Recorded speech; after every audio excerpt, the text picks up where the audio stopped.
I look in this world, I digest it, and I spit it out in my art.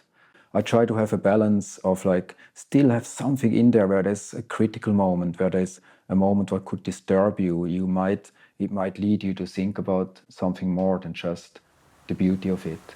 The cloud started with this photo 2008. The pristine nature hauled by like human technology. Central Park, the Goodwood, and they went to Art. Oh my, coffee is coming.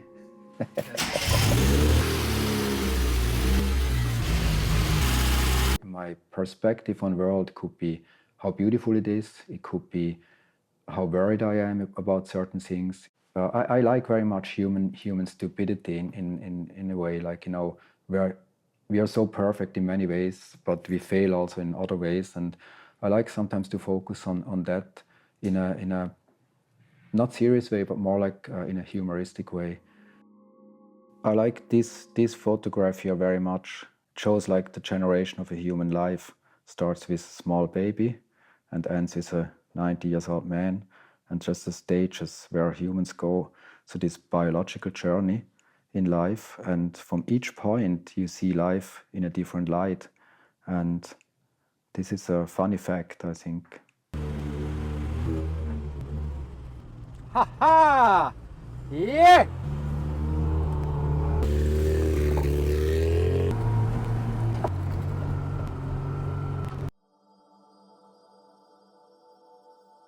Well, the sedentary animals, the idea was like, you know, with all the changes we humans do in the nature, what will change the environment a lot, the animals kind of have nothing to say. So they all wait, they all look up and have a frown and practically wait for the big hammer of extinction, few of them.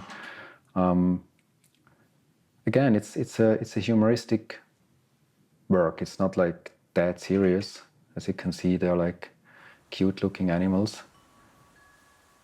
I always liked to work with talented people because, let's say, carving a stone sculpture would take me a few years to have that talent or that I can do it. Then I just work with someone who can do it very well. I really try to outsource as much I can in my art production. So this is a good example of like talking about nature. Stuff comes from the top down and it's like angry and red, aggressive. And that's just a feeling I have when I think about our relationship with nature. And yeah, it's a strong piece, simple. That's our daughter's new house. She's so proud of it. This is the biggest painting. I never did a big one like this. And it's for my gallery in Switzerland. I asked the gallerist what he wants, like something more wild, or they just say, oh, just a masterpiece. And the idea is, with these wood blocks here, I have these wood blocks. They're very raw, and I chisel the shape in. That would be a mountain. And then I would take a brush,